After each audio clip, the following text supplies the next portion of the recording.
الحمد لله رب العالمين والصلاة والسلام على خاتم النبيين وخاتم المعصومين أما بعد فأعوذ بالله من الشيطان الرجيم بسم الله الرحمن الرحیم۔ محترم سامعین کرام، آج ہم سورہ بقرہ آیت نمبر 47 سے آیت نمبر 59 تک یعنی رکوع نمبر 6 ترجمہ اور تفسیر صراط الجنان سے بیان کریں گے۔ بسم اللہ الرحمن الرحیم۔ یا بنی اسرائیل اذکروا نعمتی التي انعمت علیکم وانی فضلتکم علی العالمین۔ ترجمہ کنز العرفان۔ اے یعقوب کی اولاد، یاد کرو میرا وہ احسان جو میں نے تم پر کیا، اور یہ کہ میں نے تمہیں اس سارے زمانے پر فضیلت عطا فرمائی۔ وَاتَّقُوا يَوْمًا لَا تَجْزِي نَفْسٌ عَن نَفْسٍ شَيْئًا وَلَا يُقْبَلُ مِنْهَا شَفَاعَةٌ وَلَا يُؤْخَذُ مِنْهَا عَدْلٌ وَلَا هُمْ يُنصَرُونَ۔ اور اس دن سے ڈرو جس سے کوئی جان کسی دوسرے کی طرف سے بدلہ نہ دے گی، اور نہ کوئی سفارش مانی جائے گی، اور نہ اس سے کوئی معاوضہ لیا جائے گا، اور نہ ان کی مدد کی جائے گی۔ وَإِذْ نَجَّيْنَاكُمْ مِنْ آلِ فِرْعَوْنَ يَسُومُونَكُمْ سُوءَ الْعَذَابِ يُذَبِّحُونَ أَبْنَاءَكُمْ وَيَسْتَحْيُونَ نِسَاءَكُمْ وَفِي ذَلِكُمْ بَلَاءٌ مِّن رَّبِّكُمْ عَظِيمٌ۔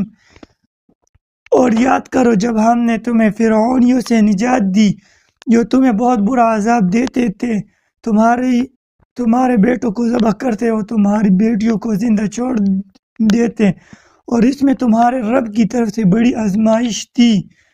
وَإِذْ فَرَقْنَا بِكُمُ الْبَحْرَ فَأَنْجَيْنَاكُمْ وَأَغْرَقْنَا آلَ فِرْعَوْنَ وَأَنْتُمْ تَنظُرُونَ۔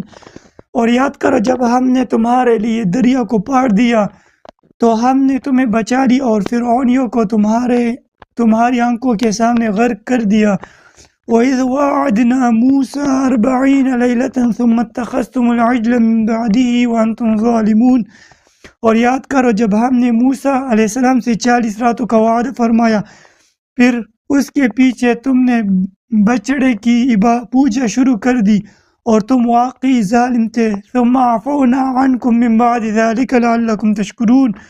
پھر اس کے بعد ہم نے تمہیں معافی عطا فرمائی تاکہ تم شکر ادا کرو۔ وَإِذْ آتَيْنَا مُوسَى الْكِتَابَ وَالْفُرْقَانَ لَعَلَّكُمْ تَهْتَدُونَ۔ اور یاد کرو جب ہم نے موسیٰ کو کتاب عطا کی اور حق و باطل میں فرق کرنا تاکہ تم ہدایت پا جاؤ۔ وَإِذْ قَالَ مُوسَىٰ لِقَوْمِهِ يَا قَوْمِ إِنَّكُمْ ظَلَمْتُمْ أَنفُسَكُمْ بِاتِّخَاذِكُمُ الْعِجْلَ فَتُوبُوا إِلَىٰ بَارِئِكُمْ فَاقْتُلُوا أَنفُسَكُمْ ذَٰلِكُمْ خَيْرٌ لَكُمْ عِندَ بَارِئِكُمْ فَتَابَ عَلَيْكُمْ إِنَّهُ هُوَ التَّوَّابُ الرَّحِيمُ۔ اور یاد کرو جب موسیٰ نے اپنی قوم سے کہا، ایک میری قوم، تم نے بچڑے کو معبود بنا کر اپنی جانوں پر ظلم کیا، لہٰذا آپ اپنے پیدا کرنے والے کی بارگاہ میں توبہ کرو، یوں کہ تم اپنے لوگوں کو قتل کرو، یہ تمہارے پیدا کرنے والے کے نزدیک تمہارے لیے بہتر ہے، تو اس نے تمہاری توبہ قبول کی، بے شک وہی توبہ قبول کرنے والا مہربان ہے۔ وَإِذْ قُلْتُمْ يَا مُوسَىٰ لَن نُّؤْمِنَ لَكَ حَتَّىٰ نَرَى اللَّهَ جَهْرَةً فَأَخَذَتْكُمُ الصَّاعِقَةُ وَأَنْتُمْ تَنظُرُونَ۔ اور یاد کرو جب تم نے کہا، اے موسیٰ ہم ہرگز تمہارا یقین نہ کریں گے جب تک تم اعلان خدا کو نہ دیکھ لے، تو تمہارے دیکھتے ہی دیکھتے تمہیں کڑک نے پکڑ لیا۔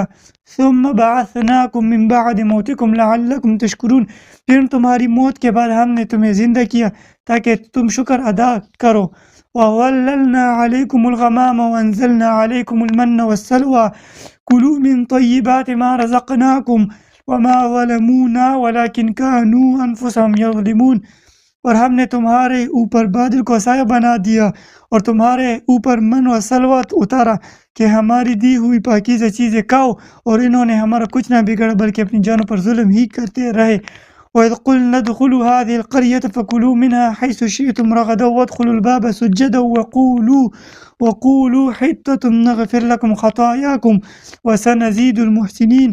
اور جب ہم نے انہیں کہا کہ اس شہر میں داخل ہو جاؤ، پھر اس میں جا چاہو بے روک ٹوک کھاؤ اور دروازے میں سجدے کرتے داخل ہونا اور کہتے رہنا ہمارے گناہ معاف ہو، ہم تمہاری خطائیں بخش دیں گے اور عنقریب ہم نیکی کرنے والوں کو اور زیادہ عطا فرمائیں گے۔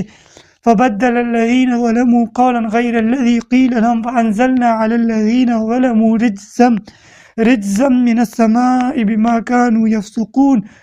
پھر ان ظالموں نے جو ان سے کہا گیا تھا اسے ایک دوسری بات سے بدل دیا، تو ہم نے آسمان سے ان ظالموں پر عذاب نازل کر دیا کیونکہ یہ نافرمانی کرتے رہے۔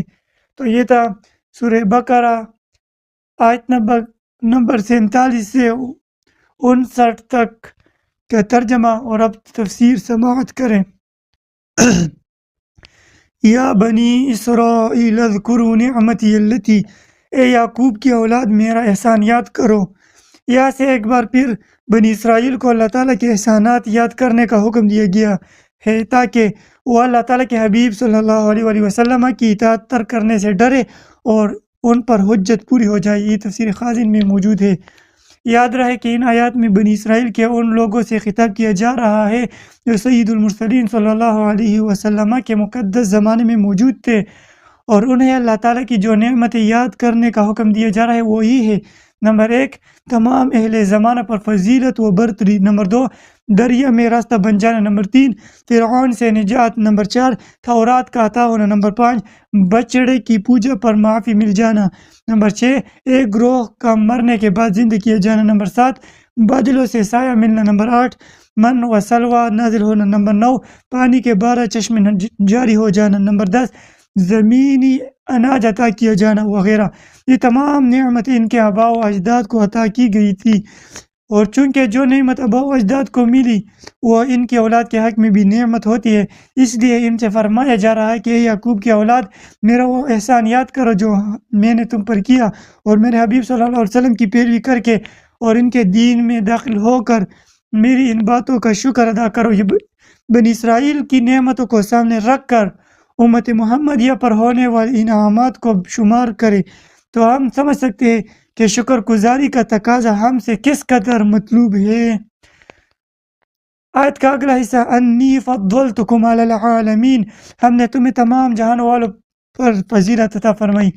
اس سے مراد یہ ہے کہ بنی اسرائیل کو ان کے زمانے میں تمام لوگوں پر فضیلت عطا کی گئی، اور جب حضور نبی کریم صلی اللہ علیہ وسلم کی آمد ہوئی تو یہ فضیلت آپ صلی اللہ علیہ وسلم کی امت کی طرف منتقل ہو گئی، اور اللہ تعالیٰ نے اپنے حبیب صلی اللہ علیہ وسلم کی امت کو سب امتوں سے افضل بنا دیا۔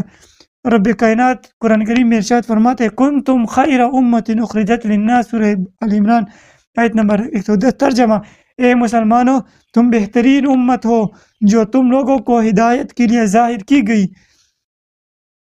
اگلی آیت: واتقوا یوما لا تجزی نفس عن نفس، کوئی جان کسی دوسرے کی طرف سے بدلہ نہ دے گا۔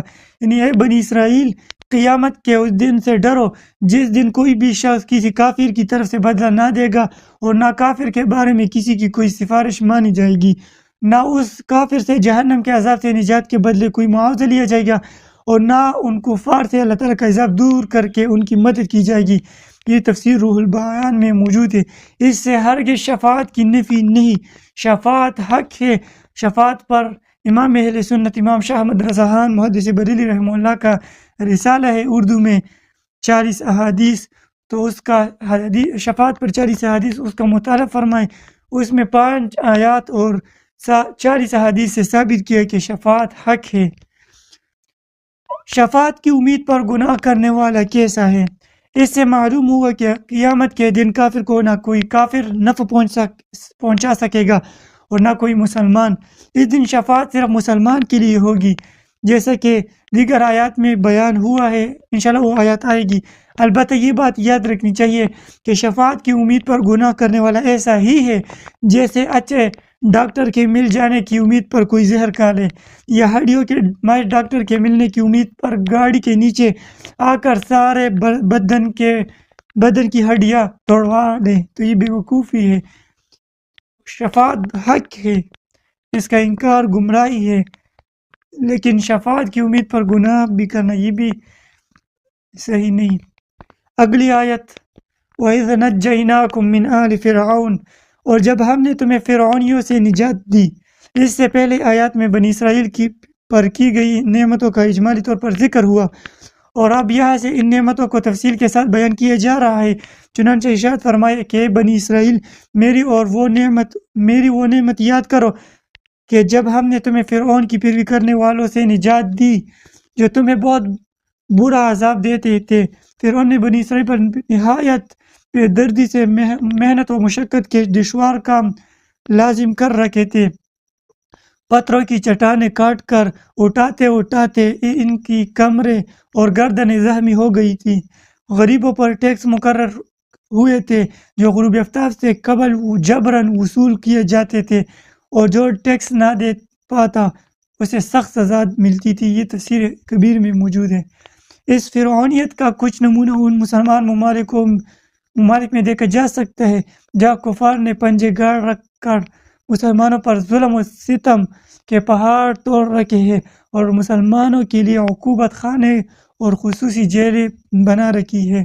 اللہ تعالیٰ سب مسلمانوں کی حفاظت فرمائے۔ فرعون کا مختصر تعارف۔ جس طرح فارس کے بادشاہ کا لقب کسریٰ، روم کے بادشاہ کا لقب کیسر اور حبشہ کے بادشاہ کا لقب نجاشی تھا، اسی طرح قبطی اور امالیکہ قوم سے تعلق رکھنے والے مصر کے بادشاہوں کا لقب فرعون تھا۔ حضرت موسیٰ علیہ السلام کے زمانے کے فرعون کا نام ولید بن مصعب بن ریان تھا، اور اس آیت میں اسی کا ذکر ہے، ولید بن مصعب بن ریان کا۔ اس کی عمر 400 سال سے زیادہ ہوئی۔ اس آیت میں آل فرعون سے اس کے پیروکار مراد ہے۔ آیت کا اگلا حصہ یذبحون ابناءکم، وہ تمہارے بیٹوں کو ذبح کرتے تھے۔ فرعون نے خواب دیکھا کہ بیت المقدس کی طرف سے ایک آگ آئی اور اس نے مصر کو گھیر کر تمام قبطیوں کو جلا ڈالا، جبکہ بنی اسرائیل کو کوئی نقصان نہیں ہوا۔ اس خواب سے اسے بڑی وحشت ہوئی۔ کاہنوں نے تعبیر دی کہ بنی اسرائیل میں ایک لڑکا پیدا ہوگا جو تیری ہلاکت اور تیری سلطنت کی تباہی کا سبب بنے گا۔ یہ سن کر فرعون نے حکم دیا کہ بنی اسرائیل کا جو لڑکا پیدا ہو اسے قتل کر دیا جائے۔ تفسیر روح البیان میں موجود ہے۔ یوں ہزاروں کی تعداد میں بچے قتل کیے گئے۔ قدرت الہی سے اس قوم کے بوڑھے جلد مرنے لگے تو قبطی سرداروں نے گھبرا کر فرعون سے شکایت کی کہ ایک طرف بنی اسرائیل میں موت کی کثرت ہو گئی ہے اور دوسری طرف ان کے بچے بھی قتل کیے جا رہے ہیں۔ اگر یہی صورتحال رہی تو ہمیں خدا خدمتگار کہاں سے ملے گے؟ اس پر فرعون نے حکم دیا کہ 1 سال بچے قتل کیے جائے اور 1 سال چھوڑ دیے جائے۔ تو جو سال چھوڑنے کا تھا اس میں حضرت ہارون علیہ السلام مبارک پیدا ہوئے، اور قتل کے سال میں حضرت موسیٰ علیہ نبینا علیہ السلام مبارک کی ولادت ہوئی۔ یہ واقعہ سورہ قصص کے پہلے رکوع میں کافی تفصیل سے بیان کیا گیا ہے، 20 پارہ میں۔ انشاءاللہ وہ وہاں پر تفصیل سے بیان کریں گے۔ اس آیت کا آخری حصہ وَفِي ذَلِكُمْ بَلَاءٌ، اور اس میں آزمائش تھی۔ بلا امتحان و آزمائش کو کہتے ہیں، اور آزمائش نعمت سے بھی ہوتی ہے اور شدت و محنت سے بھی۔ نعمت سے بندے کی شکر گزاری اور محنت مشقت سے اس کا صبر کا حال ظاہر ہوتا ہے۔ اس آیت میں اگر ذالکم کا اشارہ فرعون کے مظالم کی طرف ہو تو بلا سے محنت و مصیبت مراد ہوگی، اور اگر ان مظالم سے نجات دینے کی طرف اشارہ ہو تو بلا سے نعمت مراد ہوگی۔ اگلی آیت وَإِذْ فَرَقْنَا بِكُمُ الْبَحْرَ فَأَنْجَيْنَاكُمْ وَأَغْرَقْنَا، اور جب ہم نے تمہارے لیے دریا پار دیا۔ یہ دوسری نعمت کا بیان ہے جو بنی اسرائیل پر فرمائی کہ انہیں فرعونیوں کے ظلم و ستم سے نجات دی، اور فرعون کو اس کی قوم سمیت ان کے سامنے غرق کر دیا۔ اس کا مختصر واقعہ یہ ہے کہ حضرت موسیٰ علیہ السلام حکم الہی پر رات کے وقت بنی اسرائیل کو لے کر مصر سے روانہ ہوئے۔ صبح کو فرعون ان کی جستجو میں ایک بار لشکر لے کر نکلا اور انہیں دریا کے کنارے پر پا لیا۔ بنی اسرائیل نے فرعون کے لشکر کو دیکھ کر حضرت موسیٰ علیہ السلام سے فریاد کی۔ آپ علیہ السلام نے اللہ تعالیٰ کے حکم سے دریا پر اپنا عصا مبارک مارا، اس کی برکت سے عین دریا میں 12 خشک راستے پیدا ہو گئے اور پانی دیواروں کی طرح کڑا ہو گیا، اور ان آبی دیواروں میں جالی کی مثل روشندان بن گئے۔ بنی اسرائیل کے ہر جماعت ان راستوں میں ایک دوسرے کو دیکھتے اور باہم باتیں کرتے گزر گئے۔ فرعون بھی اپنے لشکر سمیت ان دریائی راستوں میں داخل ہو گیا، لیکن جب اس کا تمام لشکر دریا کے اندر آ گیا تو دریا اپنی اصلی حالت پر آیا اور تمام فرعونی اس میں غرق ہو گئے، اور بنی اسرائیل دریا کے کنارے فرعونیوں کے غرق کے منظر دیکھ رہے تھے۔ یہ تفسیر قرطبی اور تفسیر بیضوی اور بھی تفاسیر میں موجود ہے۔ انبیاء کرام علیہ السلام پر ہونے والے انعامات کی یادگار قائم کرنا سنت ہے۔ فرعونیوں کا غرق ہونا محرم کی 10ویں تاریخ کو ہوا، اور آج غالباً 8 محرم الحرام ہے، جو میں ابھی یہ وائس ریکارڈ کر رہا ہوں۔ فرعونیوں کا غرق ہونا محرم کی 10ویں تاریخ کو ہوا، اور حضرت موسیٰ علیہ السلام نے اس دن شکر کا روزہ رکھا۔ صحیح بخاری و صحیح مسلم شریف میں روایت ہے، حضرت عبداللہ بن عباس رضی اللہ تعالیٰ عنہ فرماتے ہیں، جب حضور پرنور صلی اللہ علیہ وسلم مدینہ منورہ تشریف لائے تو آپ نے دیکھا کہ یہودی عاشورے کے دن روزہ رکھتے ہیں، یعنی عاشورہ 10 محرم الحرام کو کہتے ہیں۔ آپ صلی اللہ علیہ وسلم نے ارشاد فرمایا، یہ کیا ہے؟ یہودیوں نے عرض کی، یہ نیک دن ہے، یہ وہ دن ہے جس میں اللہ تعالیٰ نے بنی اسرائیل کو ان کے دشمن سے نجات دی۔ تو حضرت موسیٰ علیہ نبینا علیہ السلام مبارک نے اس دن روزہ رکھا تھا۔ رسول کریم صلی اللہ علیہ وسلم مبارک نے ارشاد فرمایا، تمہاری نسبت موسیٰ سے میرا تعلق زیادہ ہے، یعنی تمہاری نسبت موسیٰ سے میرا تعلق زیادہ ہے۔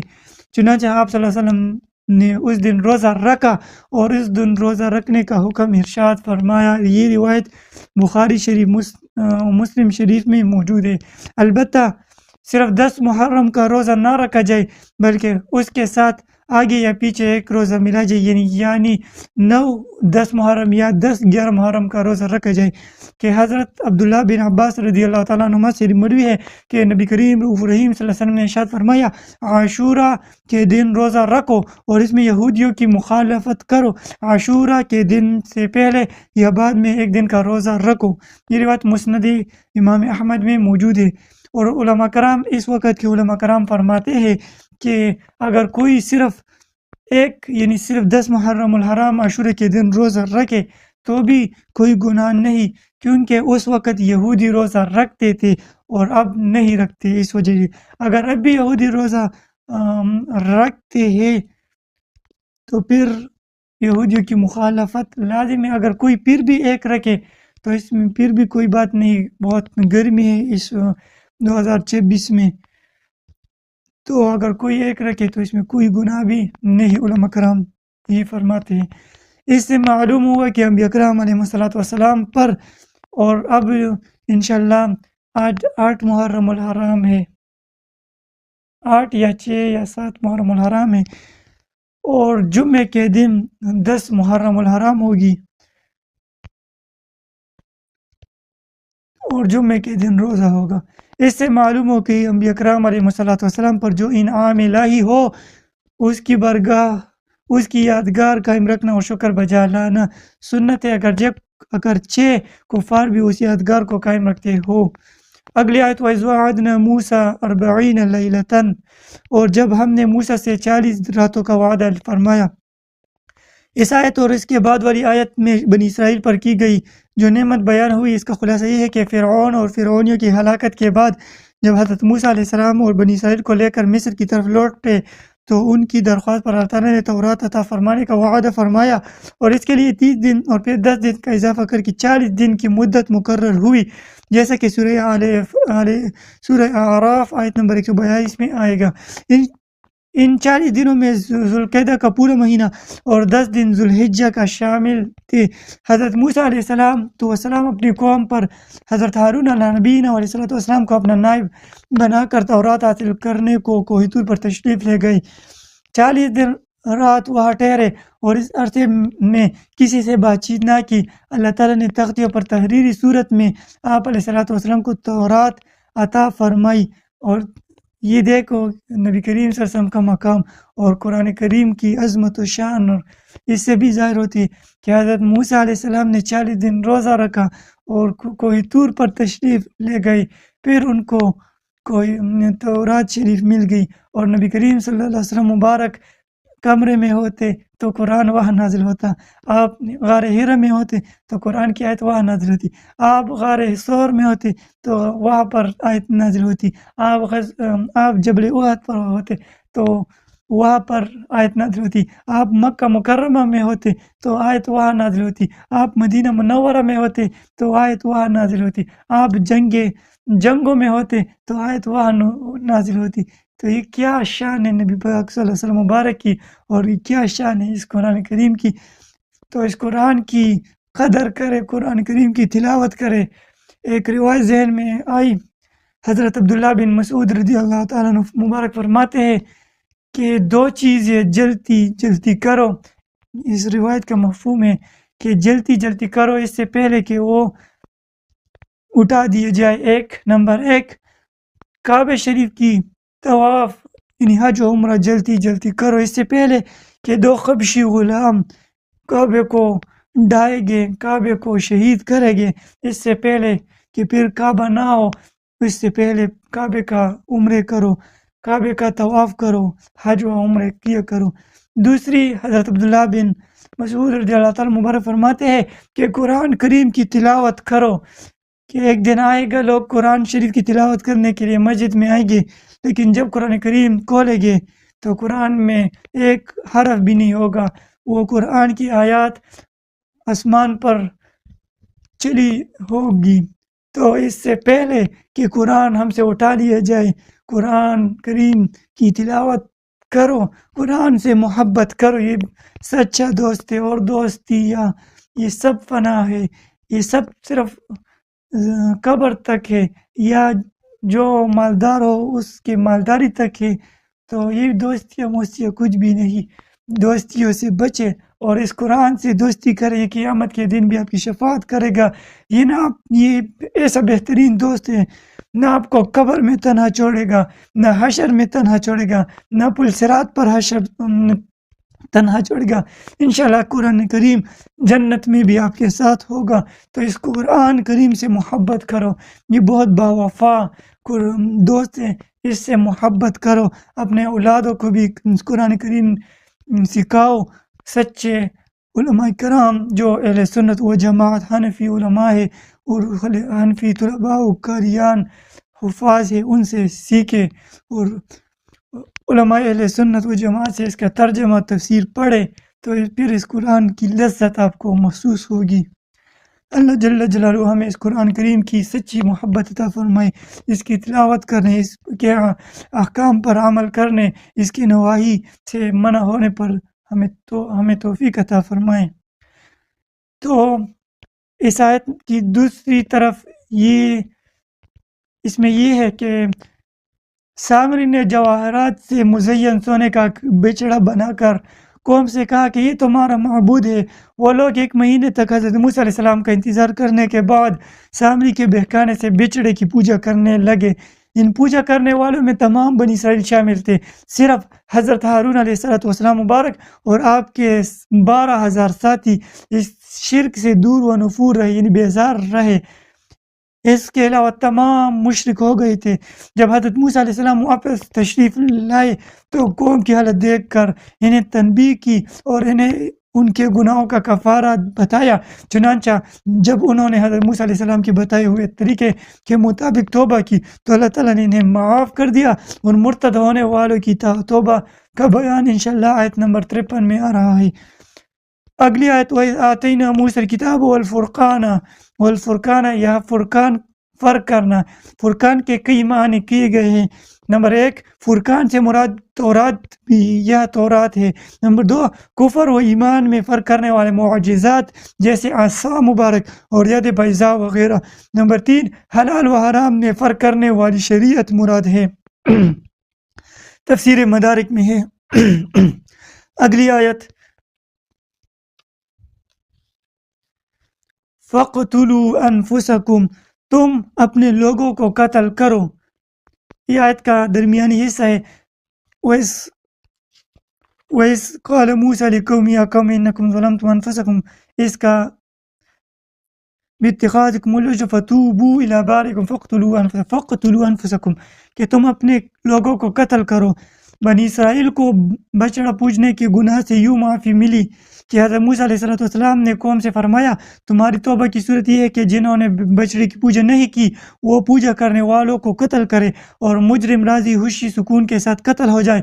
وہ لوگ اس پر راضی ہو گئے اور صبح سے شام تک 70,000 قتل ہو گئے۔ تب حضرت موسیٰ علیہ السلام اور حضرت ہارون علیہ السلام نے گڑگڑاتے ہوئے برگاہ حق میں ان کی معافی کی التجا کی۔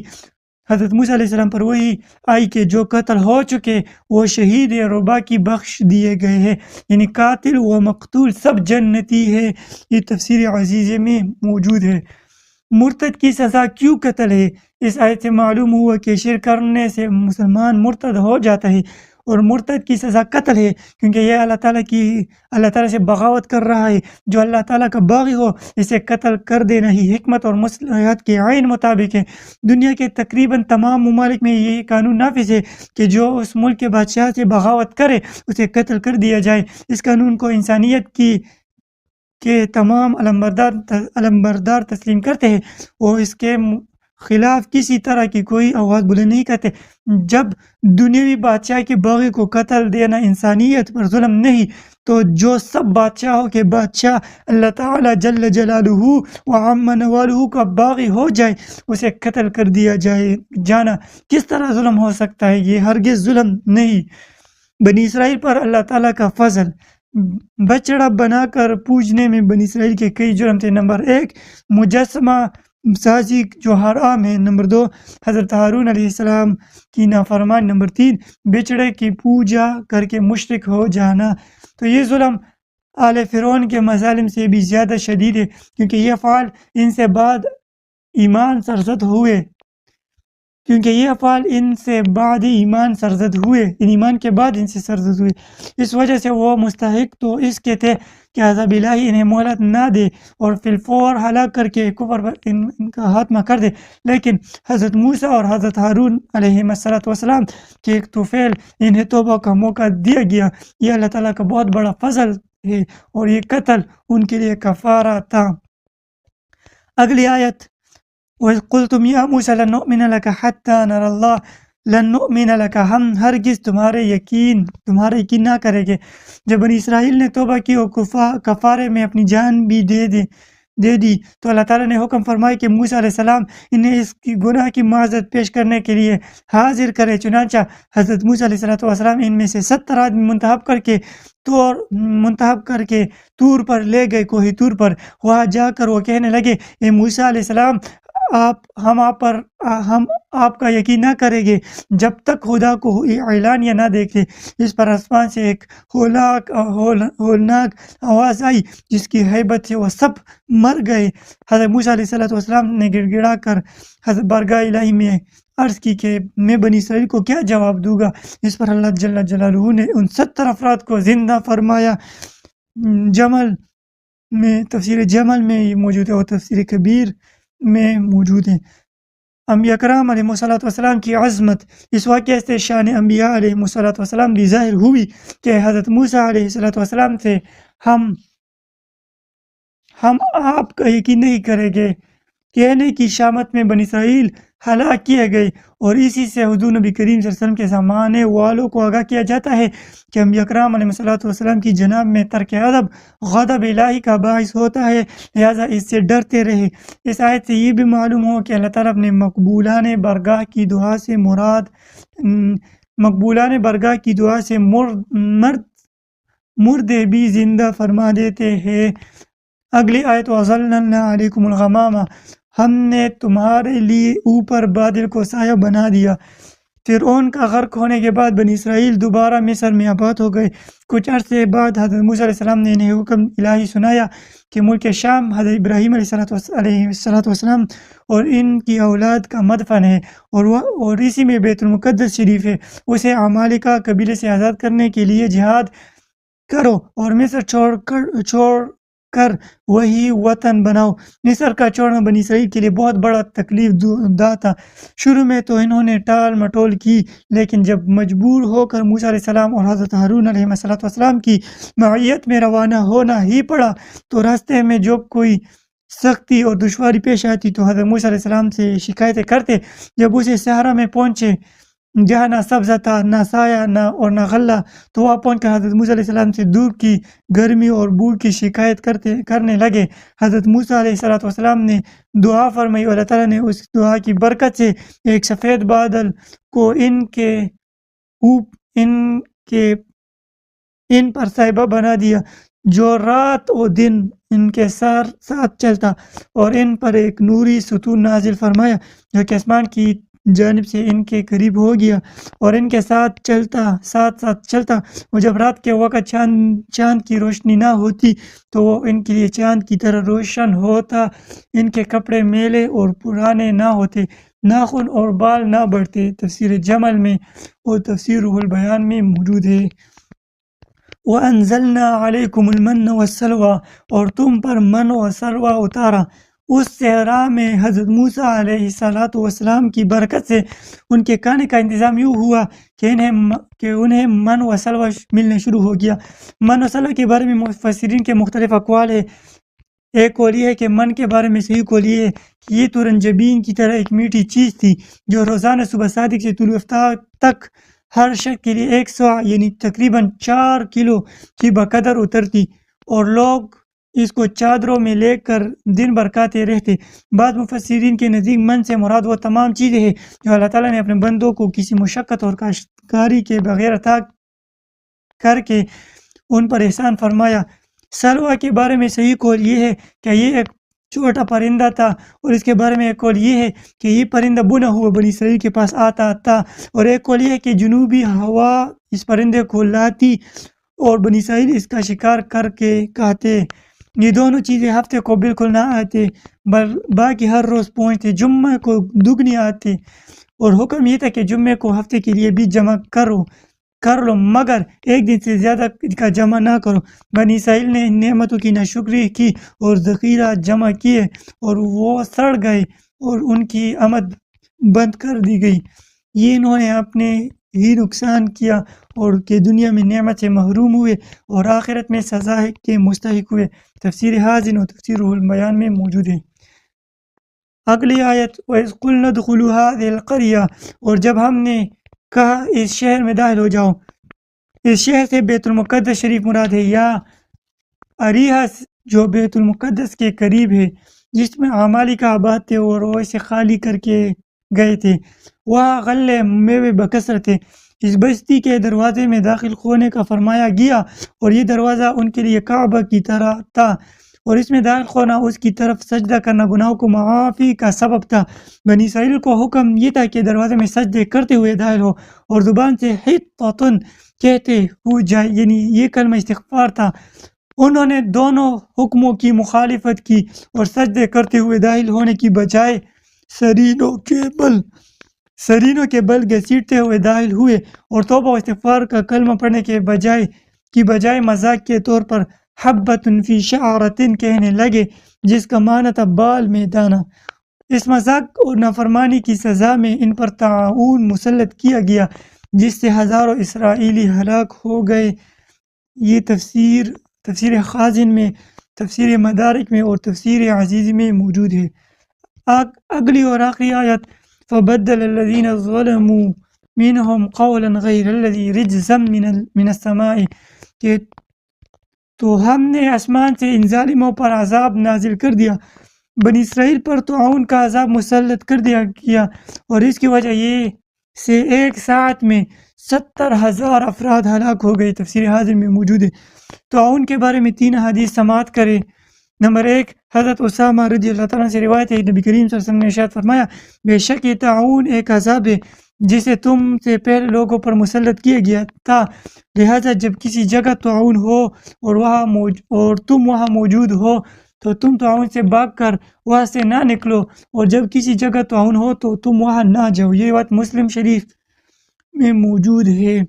دوسری روایت، ایک اور روایت میں نبی کریم صلی اللہ علیہ وسلم نے ارشاد فرمایا طاعون پچھلی امتوں کے عذاب کا بقیہ ہے، جب تمہارے شہر میں طاعون واقع ہو تو وہاں سے نہ بھاگو، اور دوسرے شہر میں واقع ہو تو وہاں نہ جاؤ۔ یہ روایت مسلم شریف میں موجود ہے۔ تیسری روایت ام المؤمنین حضرت عائشہ صدیقہ بنت صدیق رضی اللہ تعالیٰ عنہما فرماتی ہے میں نے رسول کریم صلی اللہ علیہ وسلم سے طاعون کے بارے میں عرض کی تو انہوں نے مجھے بتایا کہ طاعون ایک عذاب ہے، اللہ تعالیٰ جس پر چاہتا ہے یہ عذاب بھیج دیتا ہے، اور اللہ تعالیٰ نے اسے اہل ایمان کے لیے رحمت بنایا ہے۔